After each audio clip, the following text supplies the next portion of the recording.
Hello बच्चों, मैं doctor Sharda कुमारी, महारानी महेश्वर लता संस्कृत विद्यापीठ लोहना मधुबनी से। बच्चों, आज हम शास्त्री प्रथम खंड के लिए मौर्योत्तर कालीन भारत पर विदेशी आक्रमण से संबंधित बातों पे चर्चा करेंगे।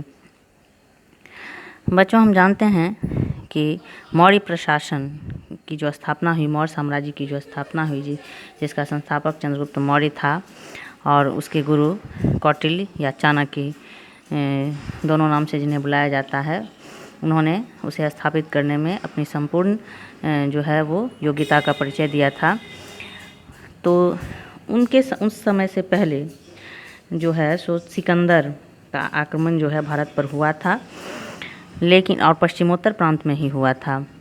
लेकिन सिकंदर कुछ समय बाद भारत से वापस लौट गया था। उसके द्वारा विजित जो क्षेत्र थे उसमें उसके सेनापति सेल्यूकस ने अपना राज्य स्थापित किया था और 305 ईसा पूर्व के समय जो है वो चंद्रगुप्त मौर्य और सेल्यूकस के बीच एक युद्ध हुआ था, जिसमें सेल्यूकस की पराजय हुई थी।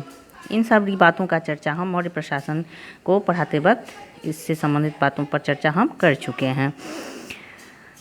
मौर्य प्रशासन के समाप्ति के पश्चात जो भारत पर विदेशी आक्रमण हुए, जिसमें यवन आक्रमण ही थे प्रमुख रूप से, उससे संबंधित बातों का चर्चा हम करेंगे। सिकंदर तो कुछ समय रह करके वापस चला गया था, लेकिन उसके द्वारा जो विजित क्षेत्र थे उस पर यवनों का अधिकार था। और जब तक मौर्य प्रशासन सुदृढ़ रूप से भारत में कायम रहा, तब तक तो ये इन्होंने जो है आगे बढ़ने की कोशिश नहीं की, लेकिन मौर्य प्रशासन की समाप्ति और समाप्ति के कगार पे पहुँचते पहुँचते जो है इन यवनों ने भी जो है अपनी शक्ति को प्रदर्शित करना प्रारंभ कर दिया। तो इन विदेशी आक्रमणों की जो आक्रमणकारियों की जो श्रृंखला थी, उसमें सबसे पहले बैक्ट्रियन ग्रीक शासकों का नाम आता है। प्राचीन भारतीय ग्रंथों में इनको यवन के नाम से जाना जाता है।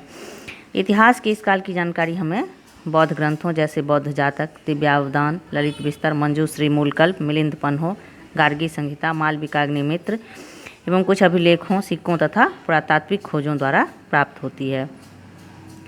यानी इतिहास को जानने के जो साधन हैं, साहित्यिक और पुरातात्विक, इन दोनों साधनों से हमें मौर्योत्तर कालीन भारत पर विदेशी आक्रमण से संबंधित बातों की जानकारी मिलती है। हिंदू कुश पर्वत एवं ऑक्सस के मध्य में स्थित बैक्ट्रिया जो था वो अत्यंत ही उपजाऊ प्रदेश था। इसके उपजाऊपन के कारण ही स्ट्रेबो ने इसे आर्याना का गौरव भी कहा था। बैक्ट्रिया में यूनानी बस्तियों का प्रारंभ जो है वो एकेमेनिड काल लगभग 5वीं शताब्दी ईसा पूर्व में हुआ। सिकंदर की मृत्यु के पश्चात पार्थिया तथा बैक्ट्रिया पर सेल्यूकस का आधिपत्य रहा, किंतु एंटियोकस सेकेंड के शासनकाल में वह वो पार्थिया और सेकस के नेतृत्व में और बैक्ट्रिया डायोडोटस के नेतृत्व में स्वतंत्र हो गया। डायोडोटस की मृत्यु के पश्चात उसके अवयस्क पुत्र की जो है वह हत्या यूथिडेमस नामक एक महत्वाकांक्षी व्यक्ति ने की और बैक्ट्रिया की सत्ता हथिया ली। सेल्यूकस वंशी एंटियोकस थर्ड ने यूथिडेमस को बैक्ट्रिया का राजा मान लिया और 206 ईसा पूर्व में भारत के विरुद्ध एक अभियान का नेतृत्व किया।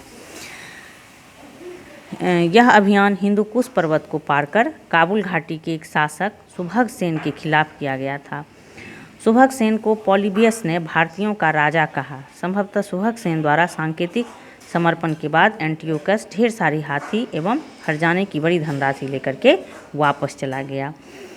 तो इस तरह से हम देखते हैं कि यवनों का आक्रमण जो है वो पश्चिमोत्तर भारत के प्रांतों में होने लगा था और जो वहाँ तत्कालीन शासक थे उनके या तो सांकेतिक समर्पण के पश्चात या पराजय के द्वारा वो उनसे हर्जाने की रकम लेकर के जो है वो संतुष्ट हो जाते थे।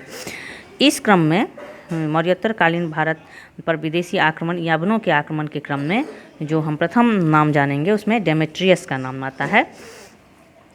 ईसा पूर्व 220 से 175 का इसका समय है। जो सिकंदर के बाद जब हम इस इन्वेडर्स के नामों की चर्चा करते हैं तो उसमें डेमेट्रियस का नाम प्रथम आता है।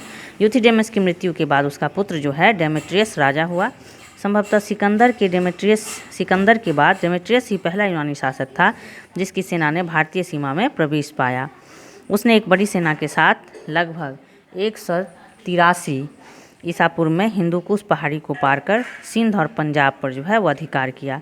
डेमेट्रियस के भारतीय अभिमान की पुष्टि पातंजलि के महाभाष्य, गार्गी के द्वारा लिखित गार्गी संहिता एवं मालविकाग्निमित्रम जो कालिदास के द्वारा रचित है उससे होती है।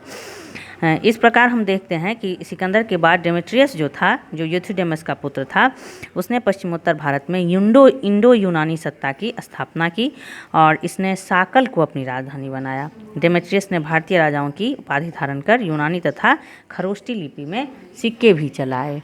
तो बच्चों, आज मौर्योत्तरकालीन भारत पर विदेशी आक्रमण के संदर्भ में हमने डेमेट्रियस को पढ़ा। आगे अन्य शासकों का नाम का उल्लेख करते हुए और अन्य बातों पे हम चर्चा करेंगे। आज के लिए इतना ही। धन्यवाद।